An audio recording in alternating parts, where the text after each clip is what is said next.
샬롬 샬롬 샬롬 샬롬 샬롬.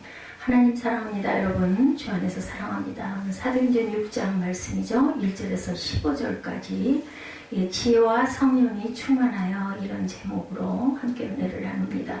오늘 행전 6장에서는 예루살렘 교회의 새로운 모습, 전혀 새로운 모습이 소개되는데 필요에 의해서 집사직이 생겨나고 7 집사가 안수하여서 세워지죠.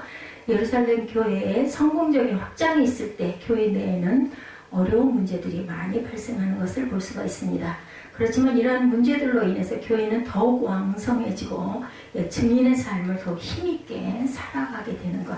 세상과는 많이 다르죠. 세상에서는 이런 일들이 일어나면 많이 움츠러듭니다. 그런데 교회들은 오히려 더욱 왕성해지고 증인의 삶을 열심히 힘있게 살아가게 된다. 택함받은 7 집사들에 대해서 1절에서 7절까지 증거합니다. 첫 번째 갈등이 일어나죠. 본문은 시간이 어느 정도 흐른 뒤에 예루살렘 교회의 상황을 우리가 알 수가 있는데 본문에서 보게 되는 예루살렘 교회는 두 그룹의 교인들로 구성이 되어 있죠. 1절에서 그때 제자가 더 많아졌는데 헬라파 유대인들이 자기의 과부들의 매일 부재에 빠짐으로 히브리파 사람을 원망하니 이렇게 두 그룹 히브리파와 헬라파 두 그룹이 대립을 하는 관계. 히브리파 유대인들은 아랍어를 사용하는 팔레스타인 본토 출신 유대인들을 말합니다. 그리고 헬라파 유대인들을 헬라어를 사용하고 바나바처럼 대부분 팔레스타인의 바깥 지역 출신인 것을, 그러니까 히브리파 유대인들이 본토 출신 유대인들이고 헬라파 유대인들은 대부분 팔레스타인 바깥 지역 출신들 유대인들을 말한다. 예루살렘 교회는 공동기금을 가지고 매일 가난한 교인들에게 필요한 물질들을 배분해 줍니다. 가난한 교인 중에는 자연히 과부들이 높은 비율을 차지했겠죠. 과부들은 먹고 살 길이 그때만 해도 막막했죠. 헬라파 교인들은 히브리파 과부들과는 달리 자기의 과부들이 구제 대상에서 빠지자 불평하기 시작합니다.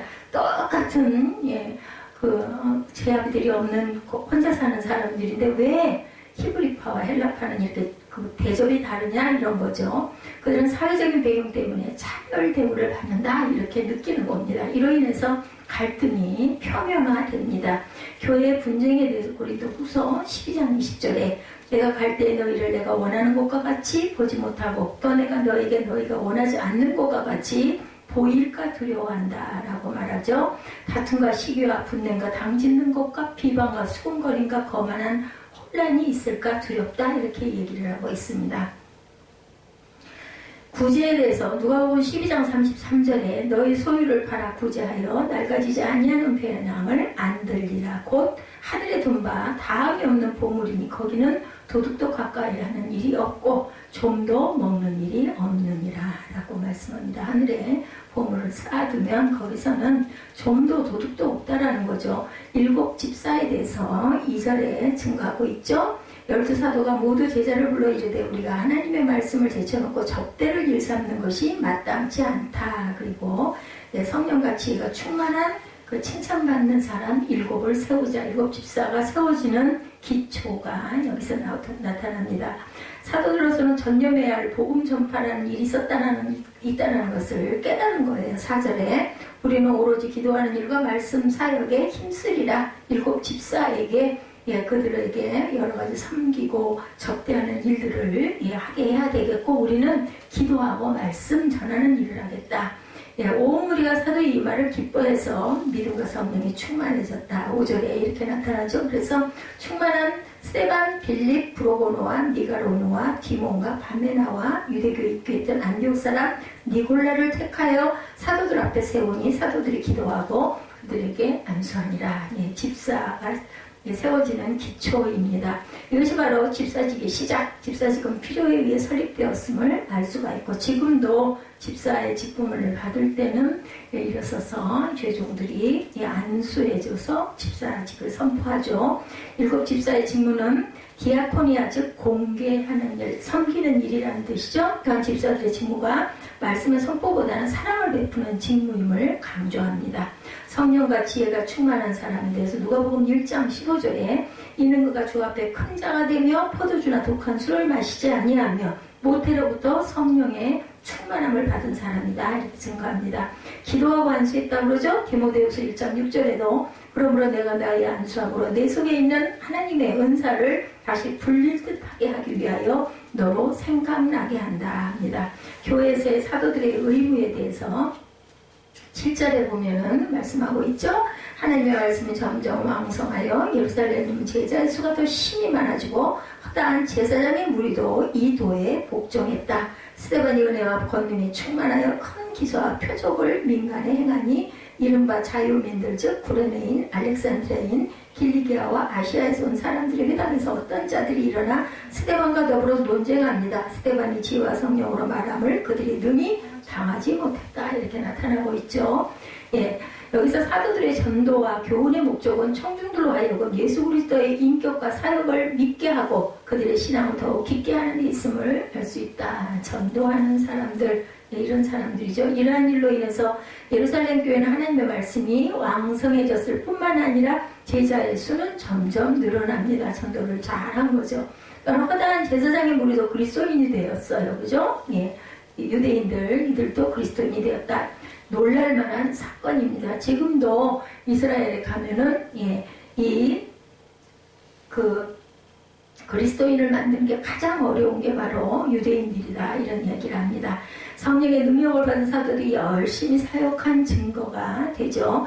일반 제사장들은 대제사장들에 비해 사회적으로 훨씬 낮은 계급에 속해 있었는데 대제사장들은 예외 없이 복음을 배척했지만 일반 제사장들 중 많은 사람들이 겸손하고 경건한 사람들이어서 교회에 많은 수가 가입을 했다는 것을 알게 됩니다.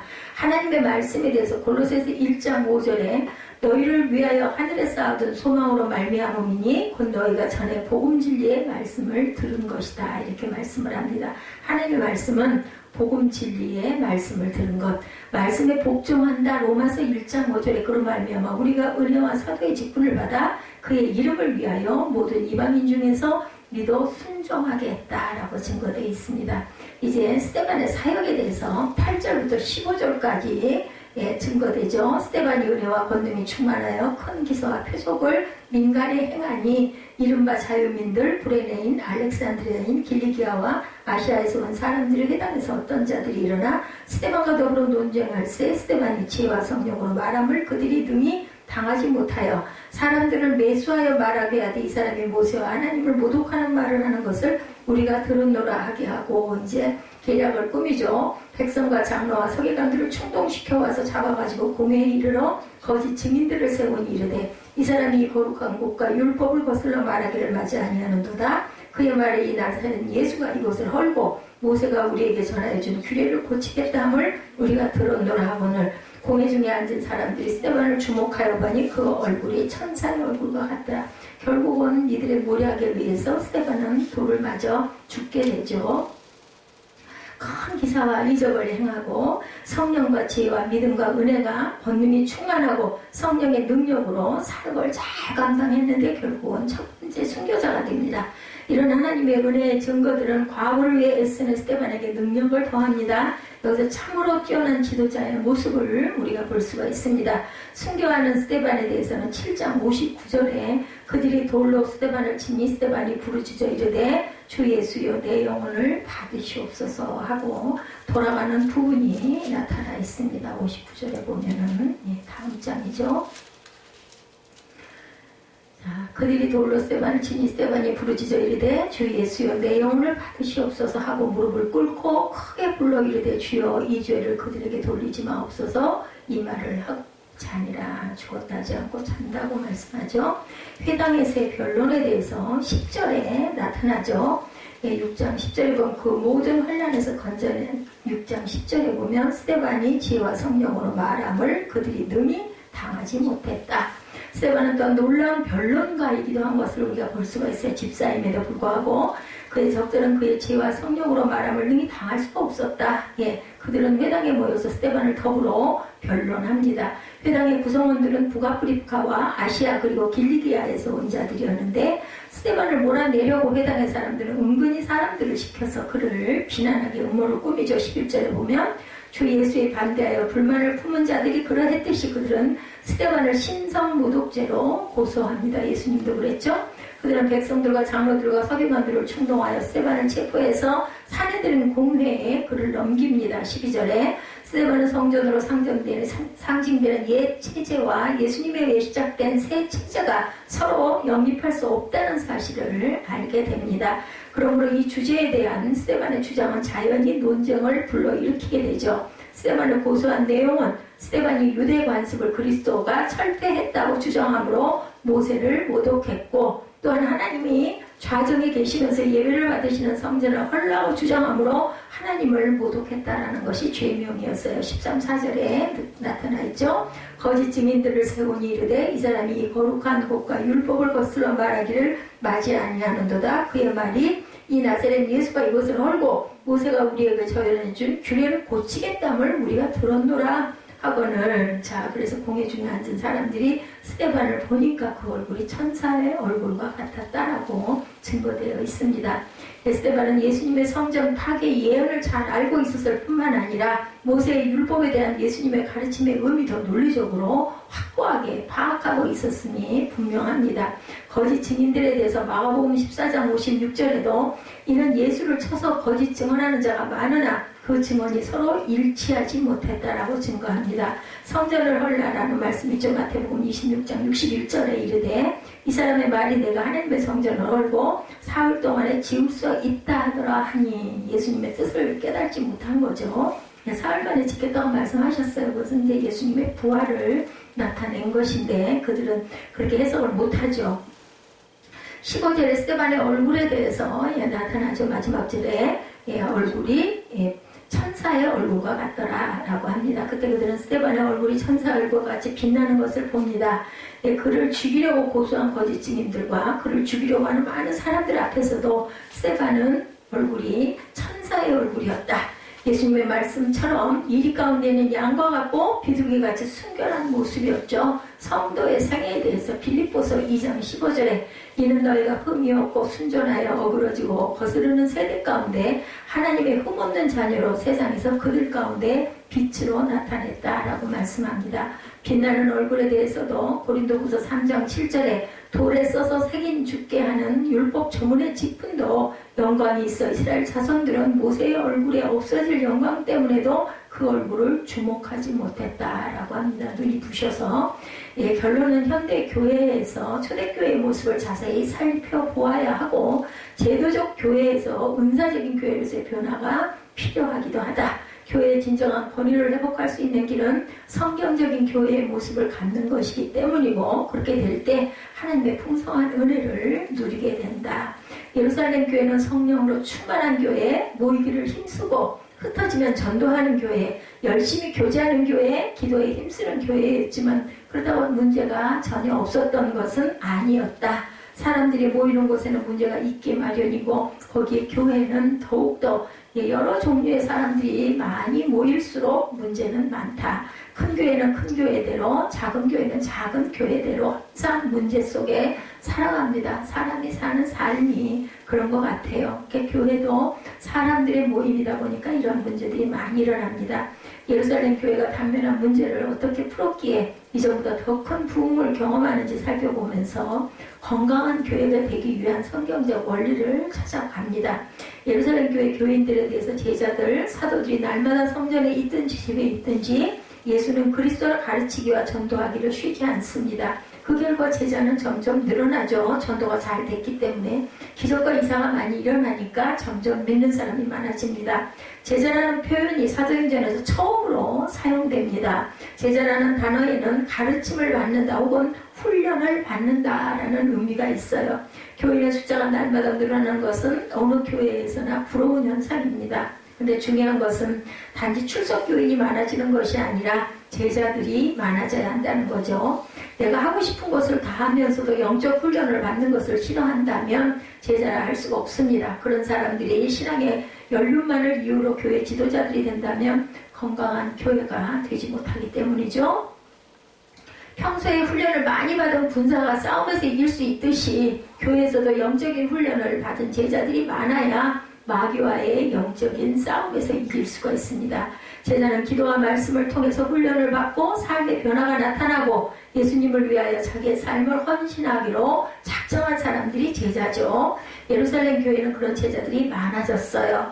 헬라파 유대인과 히브리파 유대인에 대해서 앞절에 처음 시작할 때 증거했죠. 한국에서 태어났지만 어렸을 때 미국에 이민을 와서 자란 1.5세대나 미국에서 태어나 자라난 2세대는 한국어보다 영어에 더 익숙하죠. 그래서 이민 교회들은 단일 문화권에 있는 한국 교회들과 달리 영어가 편한 교인들을 위해 별도의 프로그램을 준비해야 되겠죠. 예루살렘 교회도 사용하는 언어에 따라 크게 헬라파와 히브리파로 나뉩니다.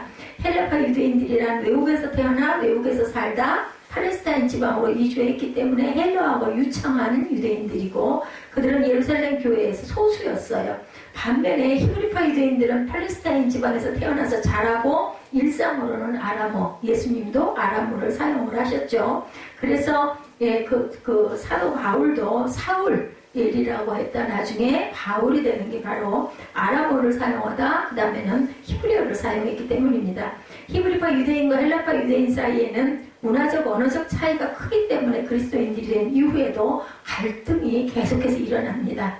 과부들에 대해서 설명하죠. 로마 제국이 지배하던 1세기에 전쟁이 많았어요. 보통 여자들이 남자보다도 오래 살기에 과부들이 많죠. 그리고 전쟁에서 많이 죽었겠죠. 구약에 보면 나그네나 고아나 과부를 돌보라 이런 구절이 신명기 14장 29절, 출애굽기 23장 10절에서 11절에 나타납니다. 사회보장 제도가 되지 않은 당시에 과부가 된다는 것은 생계를 책임질 사람이 없어지는 것을 뜻하는데 더구나 외국에서 온 경우는 가까운 친지나 친척들이 없기에 먹고 살기가 더욱 힘들죠. 그래서 교회에서 과부들을 위한 구제 사역이 활발히 일어납니다. 근데 문제가 생겼어요. 그죠? 소외된 자들이 원망을 하기 시작합니다. 사도들이 교육한 전도에 힘쓴 결과 예루살렘 교회 제자들이 많아지게 돼요. 그런데 교회의 사역 시스템이 제대로 갖춰지지 않은 상태에서 교인들이 갑작스럽게 늘어나다 보니까 문제가 발생하죠. 일본이 빠짐으로라는 단어가 문법적으로 과거 습관적인 동작을 나타냅니다. 헬라파 과부들이 구제에 어쩌다 한번 빠진 것이 아니라 자꾸 빠지게 돼요. 그러자 헬라파 유대인들이 소외감을 느끼고 히브리파 교인들을 향하여 원망하게 됩니다. 어떤 대결에서 자꾸 그 헬라파 사람들이 빠지게 돼. 그 구제하는 데서도 대접을 받지 못하다 보니까 1절에서 구제로 번역된 헬라어 그때 제자가 많아졌는데 헬라파 유대인들이 자기 과부들이 매일 구제에 빠짐으로 구제에서 빠져나가다 보니까 이 뜻이에요.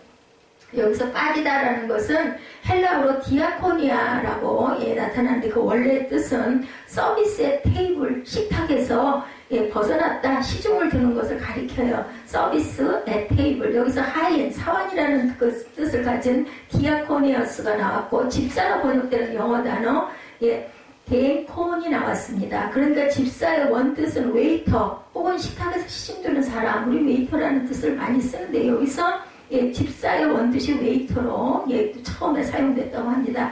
집사는 섬겨야 할 의무를 가진 사람들인데 교회에서 아무 일도 하지 않으면서도 집사라고 불린다면 말이 되지 않는다. 사실은 집사 직분이 가장 기초이면서도 가장 귀한 직분이기도 합니다. 왜냐? 접대를 일삼는다라는 말로 식탁 봉사를 의미해요. 그래서 집사님들이 봉사를 많이 하시죠. 사도들이 상에 서서 음식을 나눠 주었다기보다는 과부들을 돌보기 위해서 기금을 모으고 필요한 음식을 구입하고 나누어주는 모든 일을 감독하는 일을 합니다. 원망한대라는 동사는 문법적으로 이례적인 행동을 말합니다. 헬라파 유대인들이 소외된 것을 인하여 불만을 가졌다가 어느 날 집단적으로 불만을 터뜨리죠. 여기 6장 1절에 보면 구제에 빠짐으로 히브리파 사람을 원망하니 이렇게 나옵니다. 좋은 뜻으로 시작한 구제가 갈등의 원인을 제공합니다. 뜻은 좋았는데 이 문제가 제대로 수습되지 않으면 교회가 자칫 히브리파와 헬라파로 분열될 가능성이 생기죠. 예루살렘 교회에서 구제 사역으로 생긴 갈등을 해결한 것을 보면 2절에 나타나죠. 12사도가 제자를 불러 이르되 우리가 하나님의 말씀을 제쳐놓고 접대일 삼는 것이 마땅하지 아니하니 성령과 지혜가 충만하여 칭찬받는 7사람을 택하라. 우리가 이 일을 그들에게 맡기고 오로지 기도하는 일과 말씀 사역에 힘쓰겠다. 12사도가 딱 이렇게 하고 나옵니다. 자, 이례적인 행동이 원망한 대로 인해서 일곱 집사를 세워지는 일들이 일어나죠. 자기의 의견에 동조하는 몇 사람만 모은 것이 아니라 모든 제자들을 다 모아서 이 문제를 해결해야 합니다. 요즘으로 따진다면 재직회나 공동의회를 소집했다. 교회의 문제는 지도자들에게만 미루어서 안 되고 성도들에게만 미루어도 안 된다라는 것이 나타나죠. 문제가 있을 때 무조건 덮으려고 적당히 넘어가거나 자신은 그 교회의 교인이 아닌 것처럼 교회는 이게 문제고 저게 문제고 하고 비판하거나 문제가 있다고 느낄 때 담당자에게 직접 이야기하지 않고 은근히 소문을 퍼뜨리는 것은 성숙한 행동이 아니죠. 함께 기도하고 드러내놓고 얘기하고 같이 지혜를 모으고 기도해야 된다는 거죠. 사도들이 잘못을 시인하죠. 2절에서 우리가 이렇게 접대를 일삼는 것만 해서는 안 되겠다 하고 시인합니다. 개혁성경에도 사도로 나오는 헬라어 원문은 그냥 12로 되어 있어요. 헬라파 과부들이 구제에 빠진 것은 사도들이 그들을 의도적으로 무시해서가 아니라 늘어난 사람들로 인하여 할 일이 많아지다 보니까 자꾸 빠지게 됐다라는 겁니다. 실수를 저질렀는데도 자기 입으로 인정하지 않는 사람들 있죠? 그런데 사도들은 이 사건이 일어났을 때 원망하는 사람을 비난하거나 다른 교인에게 책임을 전가하지 않고 자신들의 부족함을 인해서 문제가 발생한 것을 솔직히 인정합니다. 많은 경우 지도자가 되면 모든 것을 다 아는 것처럼 말하고 모든 것을 다 할 수 있는 것처럼 행동하려는 유혹을 받게 돼요. 출애굽기 18장에서 보듯이 모세가 하나님과 대면하는 위대한 능력의 종이었다 할지라도 그가 이스라엘 백성 전체의 송사를 다 맡아 해결할 수가 없었죠. 그래서 70인을 세우는 그러한 그 일을 하도록 이드로가 권면을 하죠. 그 장인이기도 했죠. 그런 동안 모세도 지치고 백성도 지칩니다. 그럴 때 모세는 장인인 이드로의 제안을 받아들여서 1000부장, 100부장, 50부장, 10부장 제도를 또한 도입을 하게 되죠. 효율적으로 사용을 합니다. 70인도 세웠었어요. 혼자는 감당이 안 되기 때문에. 그 출애굽기 18장 25절에 보면 모세는 비로소 가족들과 시간을 보낼 수 있게 됩니다. 실수를 겸손히 인정하고 새로운 출발하는 것이 바로 참된 지도자의 모습이다. 역할을 분담하게 하죠. 2절과 4절에 보면 12사도는 문제를 해결하기 위해 자신들의 사역의 우선순위를 정하죠. 하나님의 말씀과 접대를 구분합니다. 2절의 하나님의 말씀과 4절의 말씀 사역은 같은 뜻이고 복음을 선포하고 믿는 자들을 가르치는 그 일을 가리키죠. 사역은 디아코니아라는 단어를 사용하고 있으니까 말씀 사역은 말씀의 봉사, 말씀의 섬김이라고 할 수가 있습니다. 공동체 내의 모든 사역은 섬김에서 기초가 됩니다. 또한 접대는 구제 사역을 의미하죠. 서비스, 그죠? 웨이터, 아까 우리 함께 그 뜻을 살펴봤죠. 하나님의 말씀을 제쳐놓고 접대를 일삼는 것이 마땅하지 아니하니라는 말은 사도들이 구제 사역에 참여해서는 안 된다는 것이 아니고 말씀 사역이 구제 사역보다 더 중요하다고 말하고 있지 않습니다. 교육과 전도는 영적인 일이고 구제는 육적인 일이라고도 말하지 않습니다. 구제도 하나님의 영광을 위한 목적으로 이루어지면 영적인 일이 되고 교육과 전도도 인간적인 목적으로 이루어지면 육적인 일이 되고 맙니다. 그것은 하나님이 그들을 어떻게 부르셨는지 소명의 문제예요. 그렇지만 어떤 건 귀하고 어떤 건 천하고 어떤 건 높고 낮은 게 절대 아니죠. 사도들의 주된 역할은 하나님의 말씀을 전하고 가르치는 것이었고 하나님께서는 이 사건을 인해서 사도들이 본연의 자서도 되돌아오도록 이걸 깨끗게 하도록 성령께서 기도하는 가운데 마음을 주셨겠죠. 하나님께서 우리를 부르실 때도 각자에 향한 하나님의 뜻이 있다는 것. 중요한 것은 무슨 사역을 하느냐가 아니라 하나님의 뜻에 따라 맡겨진 사역을 얼마나 충실하게 감당하느냐의 여부에 있죠. 그래서 고린도전서 4장 2절에서 바울은 맡은 자들에게 구할 것은 충성이니라 라고 권면합니다. 사도들은 구제를 다른 일꾼에게 맡기고 자신들은 오로지 기도하는 일과 말씀 사역에 전념하겠다라고 말합니다. 모든 성도들이 각기 가진 은사를 십분 발휘하며 사역에 참여할 때 그리스도인의 몸인 교회는 건강하게 성숙하고 균형 있게 자라게 되죠. 교회는 구제로 섬기는 사람이 있고 말씀으로 섬기는 사람이 있습니다. 학생들을 가르치고 섬기는 사람이 있고 못을 잘 고치면서 섬기는 사람들이 있죠. 자기가 있어야 할 자리와 역할을 잘 분별하는 것이 가장 중요하다. 서로의 사역을 존중하고 다른 사람들의 사역을 잘 되도록 또한 배려해야 됩니다. 그럴 때 믿는 자들은 성숙한 사람이 되고 비로소 제자라고 불리게 되죠. 특히 목회자는 기도와 말씀과 전함, 성도의 훈련이 주된 임무입니다. 예, 모든 성도들이 훈련받는 대로 서로를 섬기며 사역에 참여하면서 예수님의 온전한 제자가 되어야 되겠죠. 일곱의 선축이 5, 6절에 나타납니다. 성장하는 교회는 조직이 없이 뜨겁기만 한 교회가 아니라 조직을 구성하는 일꾼들이 하나님의 능력으로 무장되어 일하는 교회가 성장하는 교회입니다. 역할 분담이 제대로 되어 있지 않아 교회에서 잠시 혼란이 왔어요. 그죠? 이 예루살렘 교회도. 그래서 사도들은 제자들을 모아놓고 그들에게 너희 가운데 성령과 지혜가 충만하여 칭찬받는 사람 7을 택하라. 그래서 칭찬받는 중요합니다. 남에게 본이 되는 사람이죠. 택하라는 과거 명령형으로 되어 있어요. 지금 당장 하라는 말입니다.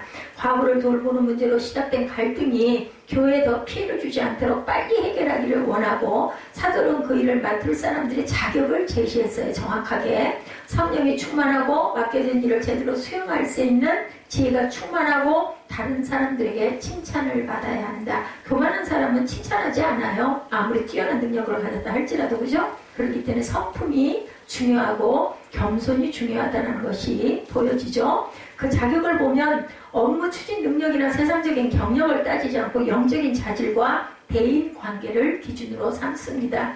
7을 선택하는 기준은 오늘날 교회에서도 그대로 적용이 되죠. 예, 교인들이 사도들의 제안에 전적으로 동의하고 7을 뽑고 그들을 사도들 앞에 세웠어요. 훌륭한 일꾼을 세우는 것은 하나님의 일이기 때문에 사도들은 그들을 위하여 기도합니다. 예, 그리고 그들에게 안수함으로 모든 사람들 앞에서 일꾼이 된 것을 공식적으로 선언하죠. 아리스토텔레스, 소크라테스 하며 그리스 사람들의 이름을 S로 많이 끝내요. 예, 등등 그 7, 스테파니오스, 필리포스, 예, 이렇게 니콜리아스 이렇게 예, 7의 이름이 주로 헬라식 이름. 그들은 헬라파 유대인임을 알 수가 있죠. 소수인 헬라파 교인들이 불공평한 구제 사역에 대하여 원망하니 다수인 히브리파 교인들이 아량을 베풀어서 그들로 하여금 구제 사역을 감당하게 예, 뽑아줍니다. 그러니까 이제 결국은 갈등이 사라지고 교회에 다시 평화가 찾아와요. 자꾸 빠진 그 자기들의 이름이 자꾸 빠지니까 소외감이 있으니까 그 사람들을 세워줘요. 7을. 그래서 결국은 예, 헬라파와 히브리파의 갈등이 사라졌다. 흔히 스데반을 비롯해서 그 선출된 7을 집사라고 하는데 성경 어디에도 그들을 집사라고 부르지는 않습니다. 그들의 사역을 보면 도리어 목회자로 보는 것이 적절할 정도였죠. 그 시대에. 7은 과부를 돌보는 일로 선출되었지만 말씀 사역도 감당하는 것을 보고 스데반이 굉장히 그 지혜가 충만했다고 나타나죠. 스데반이 회당에서 유대인들과 더불어 변론할 때 지혜와 성령으로 말하니 그들이 능히 감당하지 못했다. 오늘 보면 10절에도 나타납니다. 스데반은 말씀을 전하다 초대교회 최초의 순교자가 됐어요. 7 중에 하나인 빌립도 훌륭한 전도자로 사마리아 지방을 전도하며 에디오파에서 온 재정을 담당한 네시에게 복음을 전한 것을 우리가 알죠. 니골라는 안디옥 출신이고 이방인이었어요. 유대교로 개종했다가 예수를 믿게 되었고 초대교회의 일꾼까지 되었다는 점이 굉장히 특이합니다. 전부 다 이방인들. 스데반의 순교를 계기로 예루살렘의 박해가 시작되었을 때 많은 교인들이 예루살렘을 떠납니다. 그 중에서도 헬라파 유대인들은 토박이가 아니었기 때문에 쉽게 예루살렘을 떠날 수 있었겠죠. 사방으로 흩어진 그들은 히브리파 유대인들보다 언어와 문화의 이점 때문에 더욱 효과적으로 선교의 사명을 감당할 수 있는 장점을 갖고 있었어요. 7은 디아스포라 유대인으로 예수님의 선교 위임 명령까지 수행하는 사도의 버금가는 지도자들이 됩니다.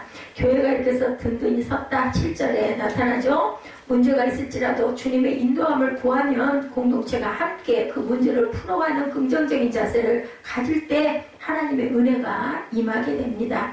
예루살렘 교회는 말씀과 기도가 살아있도록 사도들은 본분에 충실하고 적절한 일꾼을 세워서 은사에 따라 그 교회를 섬기게 하고 남을 배려하는 가운데 더욱 견고해집니다.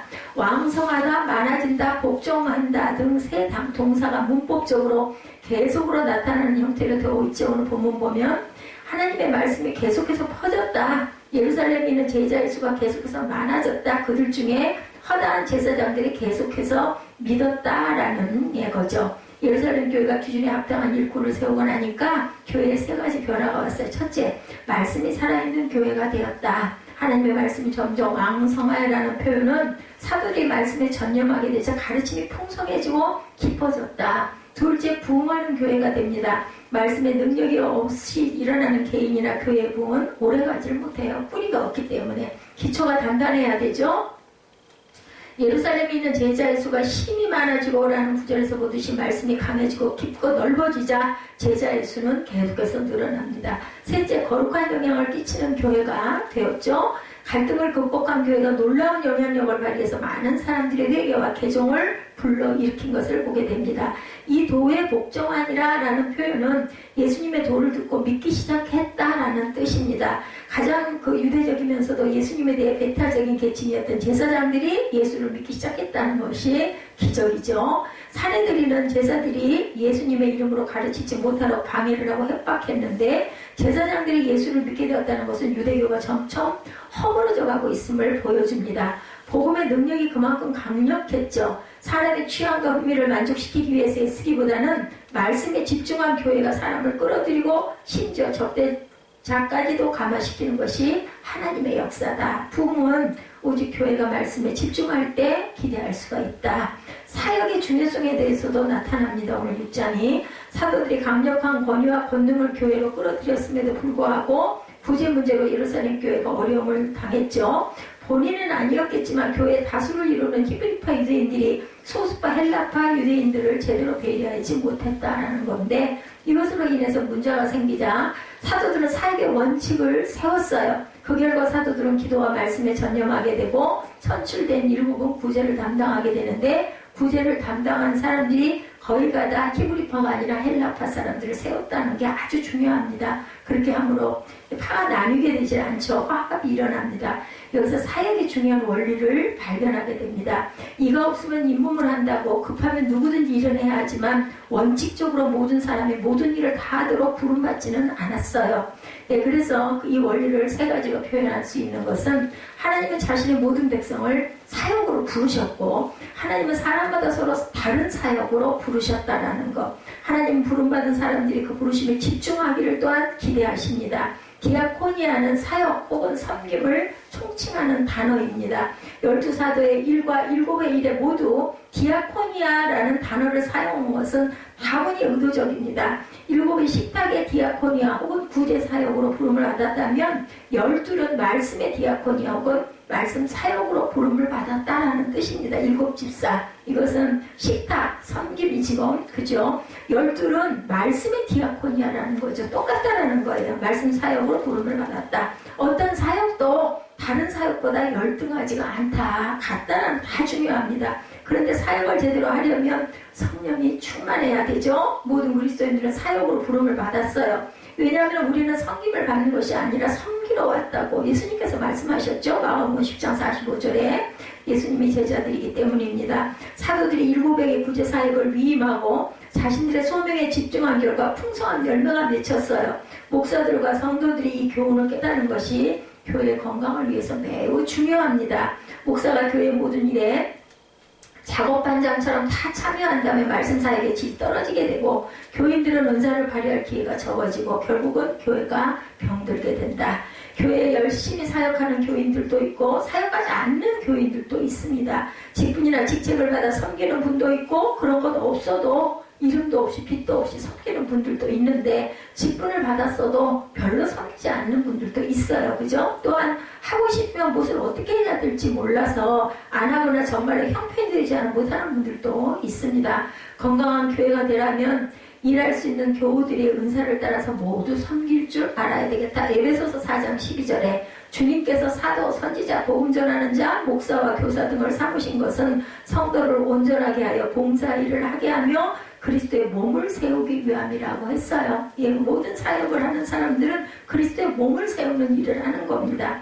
일보다 사람이 먼저죠. 성도들을 양육할 때 우선 사람이 성숙하도록 만들어야 되겠고 각 성도를 훈련시켜 일을 할 준비를 하도록 해야 합니다. 돌아보면 제대로 양육하지 않고 일부터 맡겨가지고 믿는 분들이 어떻게 해야 할지 방법을 모르거나 왜 해야 되는지 동기부여가 되지 않아서 시험이 들기도 하죠. 봉사일은 그리스도를 섬기는 일이라는 것. 서리 집사는 안수 집사를 목표로 일하고 안수 집사는 장로를 목표로 일하고 그것이 안 될 때 교회를 옮기는 풍토는 온전치가 못합니다. 건강한 교회가 아니죠. 하나님께서는 모든 믿는 사람에게 다 은사를 주셨어요. 그래서 성경에는 다양한 은사들이 언급이 되죠. 분량대로 주신 선물을 받아 최선을 다해 섬겨야 되겠다. 그러려면 내가 가진 은사가 뭔지를 발견하고 그것을 사역에 잘 사용하도록 개발하고 섬길 줄 알아야 되겠고, 자신에게 맡겨진 직분과 은혜를 감사하게 받고 겸손하게 그리고 충성스럽게 감당함으로 그리스도의 몸을 건강하게 세워가야 되겠다. 사도들이 기도와 말씀에 힘썼다고 했는데 오늘 본문에 사실 기도와 말씀에 힘쓰는 것은 모든 성도들이 가져야 할 기본 자세입니다. 이 예배에 참석하는 저와 여러분들 모두가 기도와 말씀과 언제나 힘쓰면서 각자의 믿음이 그리스도의 장성한 분량에까지 자라가기를 우리가 항상 힘써야 되겠다. 주신 은사를 가지고 주님과 주님의 몸된 교회를 위해서 아름답게 섬겨가야 되겠죠. 인간의 악 중 가장 악한 것은 살인죄라고 그러죠. 그런데 살인죄로 죽어가는 사람이 전 세계적으로 우리나라에서는 연간 1,000건이 넘는다고 합니다. 살인죄만큼 살인죄보다 더 무서운 죄, 그것은 이념적인 죄, 종교적인 죄. 전쟁이 대표적인 이념 전쟁입니다. 수십만의 목숨을 짧은 시간에 앗아가죠. 테러도 그 한 양상입니다. 그것은 이념적인 죄고 종교적인 죄입니다. 전쟁이 대표적인 이념 전쟁이죠. 수십만의 목숨을 짧은 시간에 앗아가고 이러한 일들이 아주 비일비재하게 일어납니다. 기독교 역사에서 이단이나 마녀사냥으로 죽어간 수많은 생명들 말할 수도 없이 많죠. 기독교뿐만 아니라 다른 종교도 자신들의 교리와 다르다는 이유로 많은 전쟁으로 인명살상을 많이 합니다. 이념적인 죄나 종교적인 죄가 무서운 것은 자신들의 잘못을 깨닫지 못한다는 점입니다. 살인죄를 저지른 자는 양심의 가책을 받죠. 그러나 이런 죄들은 신의 뜻이라는 이유 아니면 더 큰 대의를 위해서 어쩔 수 없었다는 이유로 쉽게 정당화를 합니다. 중세 때 십자군 전쟁을 일으켜 수많은 인명을 살상으로 몰아갔던 그들이 붙잡혔던 유명한 슬로건은 신이 그것을 원하신다 이런 거였다고 그래요. 데우스 로우 비우티였다고 그래요. 정치나 군대라는 것도 마찬가지 합법화를 가장 폭력적으로 가정을 했다고 합니다. 알렉산더 대왕과 해적 사이에 유명한 대화가 있죠. 어거스틴의 신국론에서 보면 알렉산더 대왕이 해적을 잡고는 너 어찌해서 감히 바다를 어지럽히냐라고 물었다고 그래요. 그래서 해적은 그러는 당신은 어찌하여 감히 온 세상을 어지럽힙니까? 라고 대답을 했다고 그러죠. 전 그저 자그마한 배 한 척으로 그 짓을 하기 때문에 도둑놈 소리를 듣는 것이고 당신은 거대한 함대를 이끌고 그 짓을 하기 때문에 제왕이라고 불리는 것뿐입니다. 라고 해적이 대답을 했다고 합니다. 사람은 이 해적보다 알렉산더가 수만 배 더 많이 죽였을 거예요. 그런데 알렉산더는 영웅이라고 불렸어요. 자신의 잘못에 대해서 인정을 절대 할 수 없었겠죠. 우리가 제왕이나 지도자적 위치에 있지 않게 그만큼은 아닐 것인데, 그러나 이들은 항상 그럴듯한 이념이나 부실을 만들어내서 대중들을 선동하죠. 악을 무찌르기 위해서, 민족을 위해서, 진리를 위해서라는 슬로건으로 우리를 현혹합니다. 대중들이 이런 죄에 빠지지 않기 위해서는 항상 생각을 할 줄 알아야 되겠다. 이것이 옳은지 진실인지를 알아야 되겠죠. 분위기에 휩쓸려 들어가서는 절대 안 되겠다. 그런 선동에 말려들지 않는 비결은 약자가 누구를 파악하고 그 약자의 입장에서 생각하는 것이 중요합니다.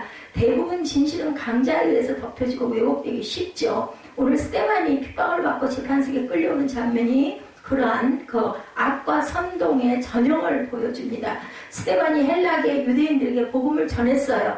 자유민, 구레네인, 알렉산드리아인 등이 그것이죠. 그들이 스데반의 말을 능히 이기지 못하자 스데반을 해하기 위해서 음모를 꾸밉니다. 사람들을 매수해서 하나님을 모독하고 충동질했어요.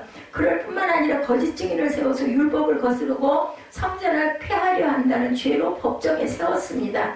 여기 매수했다, 거짓 증인을 세웠다라는 비난의 말을 하고 있지만 이런 소리를 들으면 유대인들은 자신들이 일방적으로 매도했다고 분리하겠지만 율법과 이스라엘 성전을 지키고자 하는 자신들의 순간 노력을 폄하했다고 말하겠죠. 물론 그들의 의도도 소중하고 이유가 있었을 것이나 그들은 자신들의 의도를 실현시키기 위해서 거짓 자행을 하고 공포적인 분위기를 만듭니다. 전형적인 이념이나 종교 논쟁의 수법이었죠. 과장하고 거짓으로 모함하고 소문으로 궁지에 몰았습니다. 우리 사회도 이념적 논쟁이 심각하죠. 어떤 데는 착한 사람이 더 무섭다라는 이야기가 있습니다. 착한 사람들은 순종적인 유형이 많아서 그냥 위에서나 힘있는 사람이나 언론이 말하면 그대로 믿는 경향이 있습니다. 그래서 분위기에 휩쓸려가죠. 세월호도 유족들에 대한 조롱, 일제에 의해서 종군 위안부로 끌려갔던 분들에 대한 그 폄하, 경찰의 폭력적인 그 물대포, 살대포 이런 것들로 인해서 많은 그 가족과 유족들을 잃어버리는 그런 모호한 일들이 우리 역사에도 엄청 많죠. 일본은 노벨 의학상을 탔는데 우리는 사망진단서 제대로 못 끊고 이념 논쟁을 벌이기도 했다고 합니다. 대통령과 현 정권이 그런 이념 논쟁을 방치할 뿐만 아니라 오히려 그 방향으로 몰아가고 있고 진실과 상식은 없어지고 어느 편이냐가 중요한 시대가 되어버렸습니다. 이게 바로 우리 현실이에요. 성도들도 이런 분위기에 끌려가죠. 지금의 한국교회 성도들이 예수님 시대나 초대교회 시대에 태어났다면 과연 어땠을까? 우리 조용히 한번 생각해 봅시다.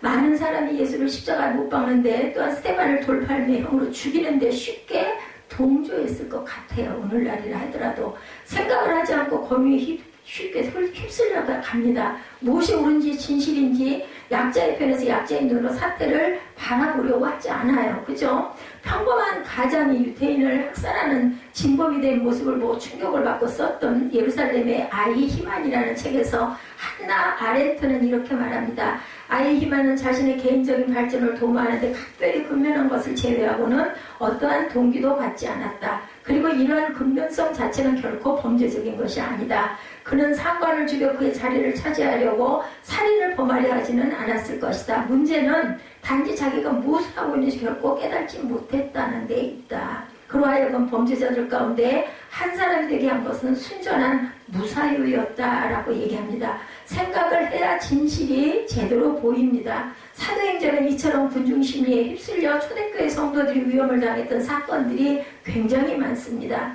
에베소에서도 기독교인들 때문에 폭동이 날 정도였죠. 온 에베소 시민들이 연극장에 모여있는데 정확히 이유가 무엇인지를 몰라요. 군중심리입니다. 사람들이 외쳐 어떤 이는 이런 말을 어떤 이는 저런 말을 하니 모인 무리가 불나나요. 태반이나 어찌하여 모였는지 알지 못했다. 사도행전 19장 32절에 군중 심리에 대해서 이렇게 나타나 있는 것을 우리가 보게 됩니다. 동시에 바른 판단이나 행동을 못하죠. 사회를 바라보는 건전한 시각을 갖지 못합니다. 도무지 말도 안 되는 논리로 신앙의 논리를 강요합니다. 한국교회나 사회가 잘못된 데는 지도자들의 죄가 크지만 그런 죄를 방치한 성도나 국민의 죄도 있다라는 것.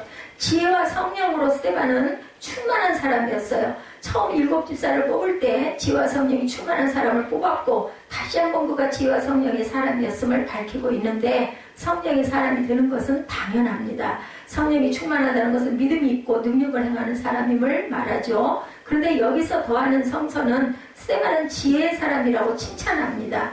지혜는 은사고 개인적 능력이죠. 일을 잘 처리할 수 있는 능력이고 복음을 전하되 설득력 있게 전할 수 있는 지적인 탁월함을 나타냅니다.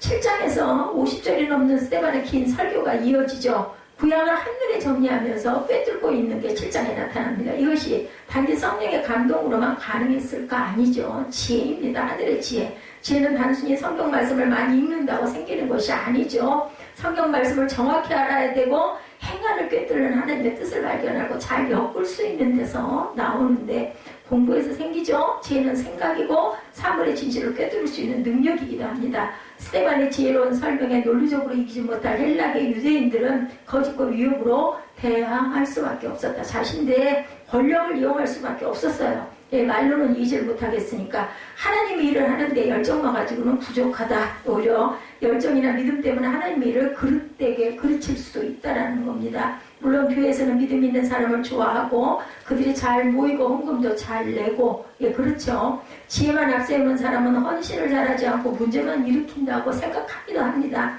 그런데 이제는 지혜와 성령이 함께하는 사람이 필요하다. 지혜로우면서도 헌신적인 사람, 열정을 가지고 있으면서도 지혜롭게 풀어가는 사람이 필요하다. 스데반은 지혜의 사람이기 때문에 대중적 분위기에 휩쓸리지 않았습니다. 위기에서도 하나님 말씀을 설득력 있게 전했습니다.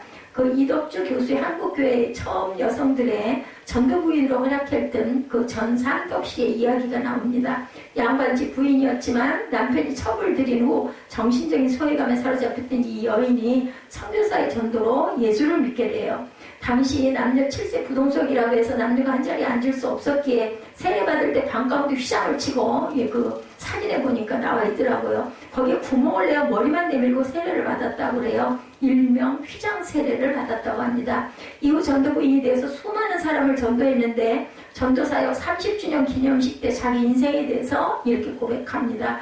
나는 눈이 있어도 보지 못했고 귀가 있어도 듣지 못했고 입이 있어도 말하지 못했다. 그러나 예수를 아는 나는 자주한 인간이 되었다. 자주적 인간, 스스로 생각하고 판단할 수 있는 사람이 되었다는 뜻입니다. 이것이 성서가 주는 지혜입니다. 우리를 수동적이 아니라 능동적인 사람으로 상황이나 인습에 끌려가는 사람이 아니라 주체적 인간으로 대중동원의 대상이 아니라 스스로 판단할 수 있고 생각할 수 있는 사람으로 만드는 것이 바로 성경이죠. 천사의 얼굴이 되었다고 그러죠. 스데반이 공에 그 사내들인에 끌려왔고 초대교회에 여러 번 당했던 위기이기도 하죠. 처음에는 다시는 복음을 전하지 말라고 협박을 받습니다. 두 번째는 채찍증을 당하죠. 이제는 스데반이 순교를 당하고 많은 사람들이 쫓겨날 위기 앞에 놓였을 때 수많은 사람들 앞에 끌려왔지만 스데반의 마음은 평화로웠습니다. 마치 천사의 얼굴처럼 빛났다고 그러죠. 공중에 앉은 사람들이 다 스데반을 주목하여 보니 그 얼굴이 천사의 얼굴과 같더라. 그의 마음에 평화가 있고 담대함이 있기에 빛이 났겠죠. 그 범상한 빛이 사람들을 알아봅니다. 그 사람들이 모두 다 앞에서 언급한 한국교회 처음 여성들이라는 책에서 여성 그 손미래에 대한 이야기가 있었죠. 그 손미래는 1920년에서 30년대 금주, 금연, 공창 폐지 등의 운동을 주도했던 여성 절제운동의 선구자였다고 합니다. 그가 전국을 돌면서 이 운동을 했는데 늘상 남성들의 폭력과 일제 경찰의 감시의 위험 속에 있었다고 그래요.